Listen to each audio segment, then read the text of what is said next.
Yeah, so would you say that, like, so for someone who's been Mhm. working like a help desk position for a year or two, would you say like transitioning to a government-based job would be a few steps above it, or would you recommend sort of holding out for that private job to come along?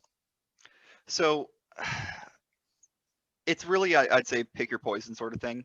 Yeah, Um, and actually, it would be more or less pick what's beneficial to you. But you know, with a government job, you're more likely to get a security clearance. You're more likely to have a little bit more reliability in terms of any layoffs, anything like that.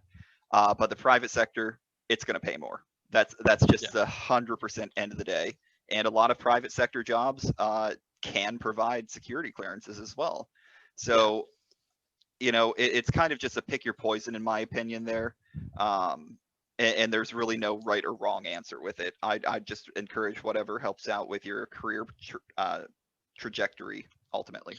Yeah, so sort of doubling back and everything, Mhm, just to sort of explain it to someone who's not necessarily super IT inclined and everything, can you mhm. explain like the importance of having security clearance and what it sort of does for your career and everything? Yeah, absolutely, absolutely. So I'm not too sure if Canada has a similar situation with it. I um, I, think so. I'm not entirely sure though. I get you. Yeah, I'm sure it probably does. I can't imagine they're just like, well, doors wide open. Probably wouldn't be the So best practice. yeah, probably. But security clearance basically, it's more or less a way to get the authorization from, be it the United States government, a state government, or even certain organizations that are contracted uh, to basically be able to work into those systems. So even some MSSPs, tying back with that term, the managed security service providers, some of their clients, they will be government-based clients. So people working at that MSSP, even though that they do not get any federal benefits, state benefits, whatever, they would end up getting sponsored for a security clearance um, in order to be able to then work on those systems. Uh, and that kind of ties in with that aspect of sponsoring. You actually can't just be like, "Hey, I want a security clearance." Someone actually Yeah. has to sponsor you for it. That would have been my next question. Yeah, Yeah. like sort of what actually, if you don't mind elaborating, like what Mhm. like you have security clearance, correct, or looking to get it? I personally do not. Okay. Um, in terms of if I'm looking to get it, it'd be nice, but to me, it's not the end of the world, really.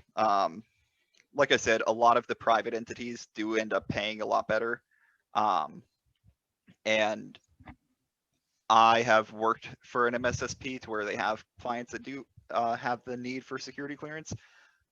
I prefer to work in one environment instead of 70 different customers at this point. So, Yeah, exactly. Like yeah.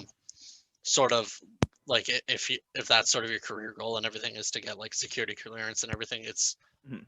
al- almost like trying to find like sort of a common way of comparing it and everything would be sort of you're working as sort of a translator where you're trying to figure out all these different systems and everything where Mhm. one like system might not talk to the other one like as well as you'd hope or anything, so sticking to Mhm. one sort of area might be better, at least to start off with and everything, and then from there you can Definitely. decide if you want to spread out or just become like an expert in that certain system.